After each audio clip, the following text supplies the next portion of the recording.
Buenas tardes, ¿cómo están todos ustedes? Encantado de volver a estar con ustedes. Veo entre los que ya estáis anotados o apuntados o en vivo viéndolo, he visto alguna persona de Chile. Hoy vamos a hablar del cercano 33 aniversario de la terminación de las apariciones de Chile y de muchas cosas que allí dijo la Virgen. Vamos, como siempre, a empezar con una oración. Oh rosa mística de Guadalupe, rosa brillante que embellece el cielo, como estrella de la mañana que anuncia la aurora de los nuevos tiempos. Madre corredentora, medianera y abogada, señora de todos los pueblos, dama blanca, reina de la paz y lirio blanco de la Trinidad Santa. Báñanos en tu río de luz admirable, haznos espejo de tu corazón inmaculado, y concédenos ser primicias del reino eucarístico de tu Hijo. Amén. Bien, pues hoy vamos a tener preguntas empezaré con astronomía sagrada, luego hablaremos del anticristo, que hablamos el mes anterior, del falso profeta, del hijo varón, de las primicias, de apariciones marianas, del apocalipsis, del desarrollo de acontecimientos, del fin del mundo y de mis trabajos. Sobre las apariciones marianas, dice, estamos cercanos a cumplir 33 años del final de las apariciones marianas de Peñablanca en Chile. ¿Podría hacer un pequeño resumen de lo que allí sucedió y la importancia que tiene su mensaje profético hoy?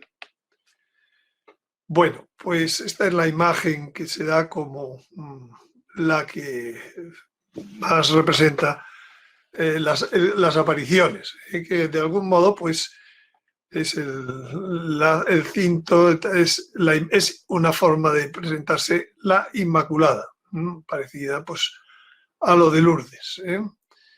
Bueno, entonces, ella en Peñablanca se aparece durante 5 años en un lugar que se llama Villa Alemana, cerca de Peñablanca, en Valparaíso, a unos 100 kilómetros al norte de Santiago de Chile. El vidente se llama Miguel Ángel Poblete, que nace en 1966, tiene 17 años, al comienzo de las apariciones. Ha sido abandonado por sus padres y ha vivido en hospicios. El vidente mantiene dirección espiritual cercana durante todo el periodo de las apariciones. Un sacerdote al que tuve la suerte de conocer en el año 2015, si no 2016, en Chile. Pero que ya ha fallecido. Hacia el final de las apariciones, la Virgen anuncia que van a tener una gran prueba de fe. Y esta prueba de fe, hoy se podría asegurar que fue que al terminar de las apariciones, esta persona, este vidente, sigue tratamientos de hormonas fuera de Chile, cambia de sexo, y termina muriendo en el año 2008, a los 20 años de las apariciones, de una cirrosis atendido espiritualmente.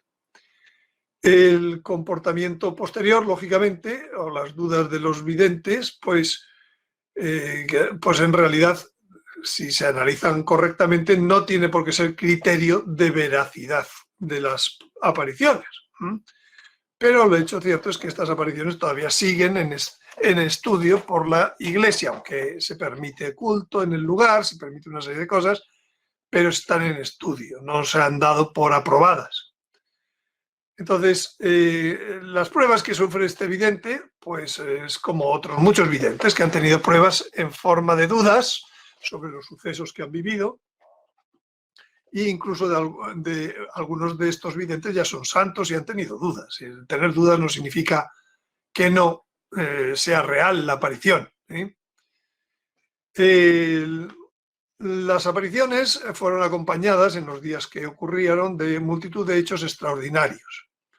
Por ejemplo, fenómenos abundantes en el cielo que fueron fotografiadas multitud de veces, danzas del sol vistos por miles de personas y filmadas, estigmas y sangraciones tipo corona de espinas en el vidente, en el lugar de la aparición, curaciones instantáneas de enfermedades, milagros eucarísticos, comuniones místicas visibles con hostias sangrantes, etc. El éxtasis que tenía el vidente pues era muy semejante a los de las niñas de Garabandal. Hubo 483 mensajes públicos obtenidos por grabación durante el éxtasis. Lo mismo que en el Escorial y en algunas veces también en el Garabandal. Las reuniones de oración con frecuencia llegaban a más de 100.000 personas. Y han sido muy atacadas por los enemigos de la Iglesia y algunos eclesiásticos, y especialmente apoyados en el posterior comportamiento del vidente y no en los mensajes, no en las cosas que el propio vidente, en los hechos de las apariciones. En el momento actual hay una falta del estudio adecuado de una comisión diocesana. Solo esa comisión diocesana asistió 5 veces a más de 100 éxtasis. Los estudios médicos calificaron a la persona de normalidad psicológica, a la vez que las sangraciones dijeron que eran inexplicables. El obispo de Valparaíso, tras una primera prohibición, luego permite transcurrir para ver si se apagan o se encienden la devoción. Se permite construir allí una capilla, aquí tienen el edificio, según las directrices de la aparición, y una gruta que se construye allí de tipo Lourdes. Hoy en día se mantiene un culto en el lugar con misa una vez por semana, al menos. Y continúan las peregrinaciones y las celebraciones. El día que terminaron estas apariciones es uno de los días en que ha habido conjunción de Venus con el Sol, el día que terminan. Ella se llamaba la Dama Blanca de la Paz, y era una referencia a la Inmaculada de Lourdes. Bueno, pues ese día hubo conjunción, que ya sabemos que es como señal de la Virgen, de veracidad. Estoy seguro que ese tipo de análisis nunca se ha hecho en las comisiones eclesiales de estudio de estas apariciones, ¿no? Bueno, y el mensaje que se dio en las apariciones era un mensaje de tipo, en cuanto a lo espiritual, de conversión, de vida de oración, de frecuencia de sacramentos, muy unido a Lourdes y con menciones a la Virgen de Guadalupe. En lo escatológico, pues la advocación es la Dama Blanca de la Paz.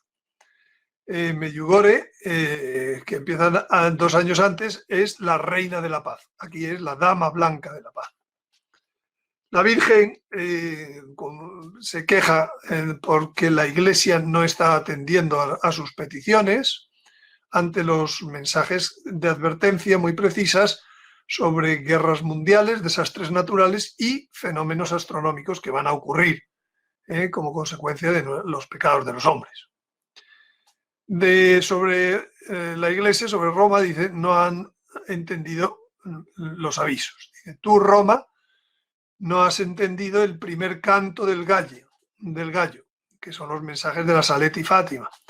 Serás destruida por tus pecados.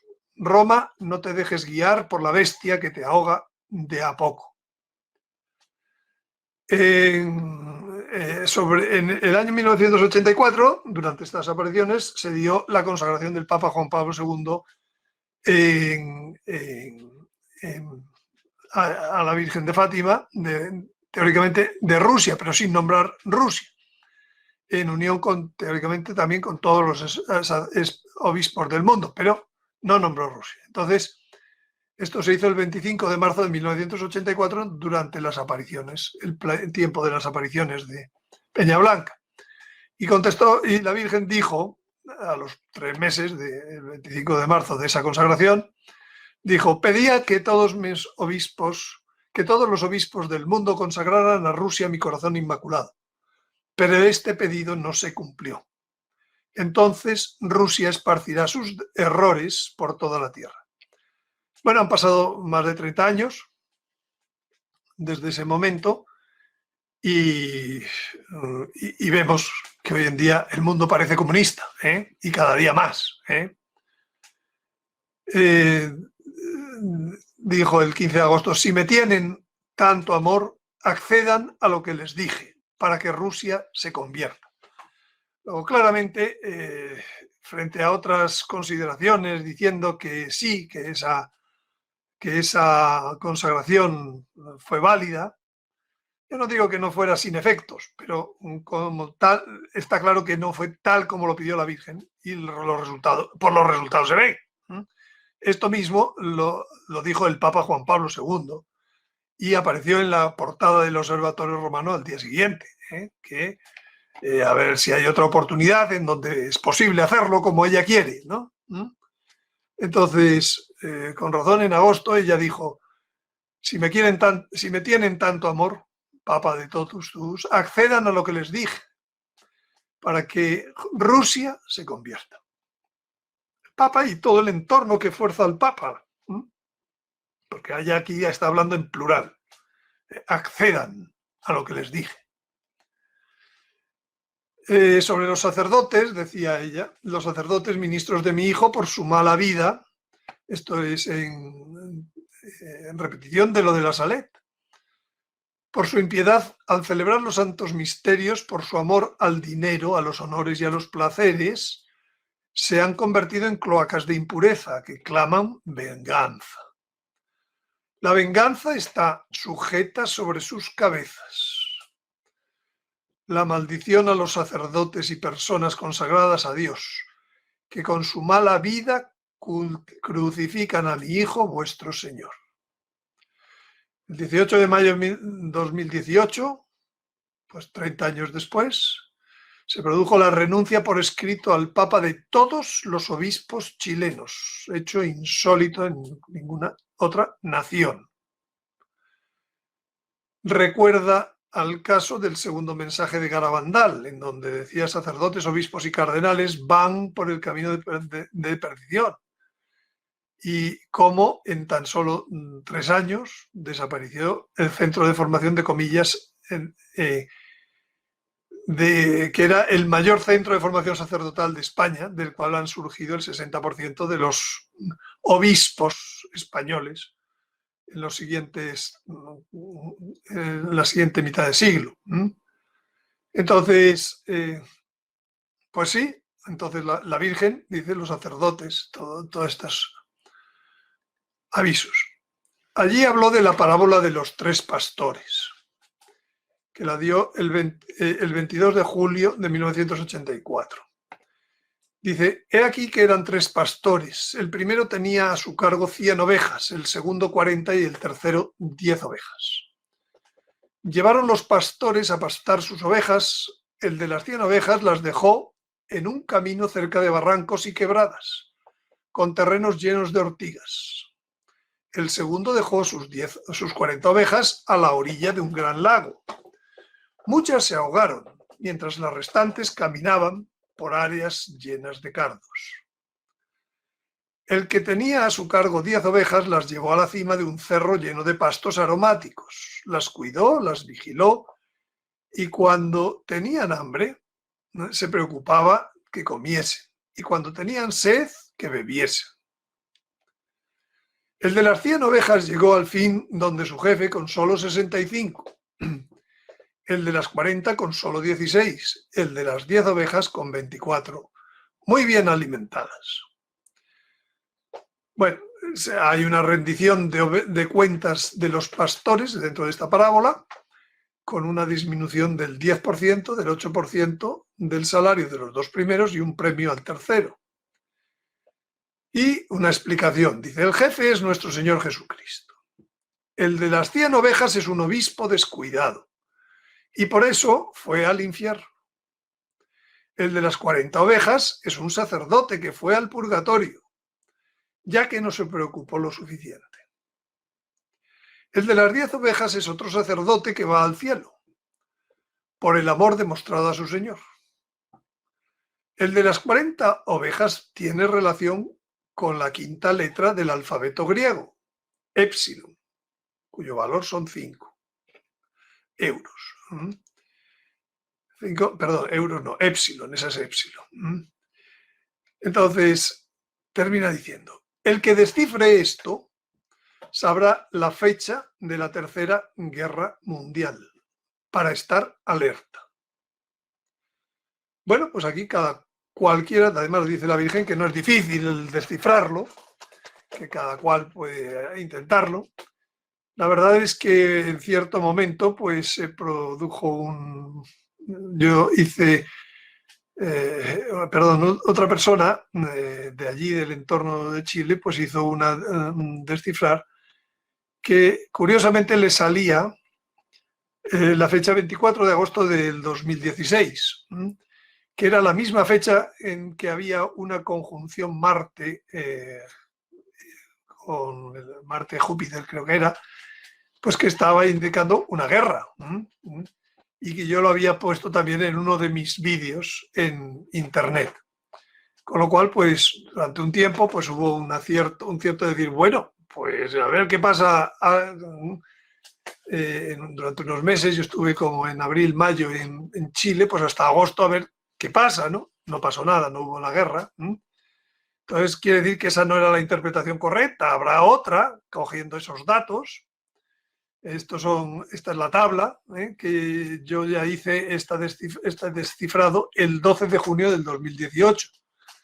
Y entonces, pues aquí puse los datos del pastor 1, el pastor 2, el pastor 3, número de ovejas iniciales, ovejas finales, ovejas perdidas, tanto por ciento de disminución del salario. Y luego hice unas pequeñas operaciones de suma, suma menos resta y menos resta. Y entonces pues tengo estos números. Con estos números y haciendo una agregación simple, pues me salían en aquel momento las siguientes fechas todavía posibles para el comienzo de la Tercera Guerra Mundial. Estas eran del 18, todas eran en agosto del 18, y estas curiosamente son del año 22. Tengo que decir que no había visto hasta esta presentación, pues desde hace mucho tiempo esta diapositiva. Y entonces cuando lo he estado viendo en esta presentación, pues me ha sorprendido pues estas fechas del 10 de agosto del 22, del 24 de agosto del 22 y ya del 8 del 10 del 22. Bueno, no sé qué será, pero desde luego en el 22 es cuando sabemos que puede ocurrir la invasión de Gog, eso que se llama Tercera Guerra Mundial en ciertos ámbitos, ¿no? Bien. También hubo profecías de otras futuras guerras. Le dijo, una noche, 22 de julio, el cielo se abrirá y lloverá por unos 60 minutos. Luego la lluvia cesará y el mundo pedirá a gritos la paz, porque verán muchas cosas que jamás han visto antes. El año no te lo daré, pero la fecha te la he dado. 15 de junio de 1983. Cuando dijo esta frase. O sea, un 22 de julio futuro. Pues después de lo que hemos visto, pues 22, pues el año 21 y el año 22 es lo que parece, ¿no? Yo publiqué un vídeo hace muchos años ya en donde hablé del rollo volando, que luego he hablado en otras ocasiones. La Virgen dijo, tirarán bombas de 10 megatones, no dejarán muchos hombres vivos. Bueno, pues aquí tenemos el efecto de una nube de 10 megatones en un simulador que hay en internet, pues lanzando una bomba sobre Teherán, ¿no? Bueno, también habló de otras cosas como los científicos están haciendo una bomba que destruirá la mitad del mundo. Los científicos han hecho una bomba. Satanás está en medio de ellos. La bomba puede destruir la mitad del mundo. Esto lo dijo en el 84. Y esta es una, bueno, pues un arma rusa nueva, que a lo mejor es de lo que se trata. Dice, Satanás se ha apoderado de los científicos y han hecho bombas para la destrucción, pero hay de aquellos que las usen. Bueno, y aquí tenemos otra de las cosas que dijo. Se verá también la gran bestia volando sobre el cielo. La bestia que se verá es un gran avión. El vómito son misiles atómicos. Y con gran voz se creerán los reyes del mundo, dominando todo, y todos dirán, ¿quién como la bestia? ¿Quién como Rusia? Que no se le puede hacer la guerra. Esto dicho el 16 de octubre. Y recordemos más recientemente, el año 2018, el 30 aniversario de las apariciones, coincidió con una cumbre entre Estados Unidos y Corea del Norte en Singapur, que ocurrió tras una larga tensión belicista de tipo nuclear, en donde finalmente se deshizo aquel peligro. Bueno, pues esto es lo que... las apariciones de...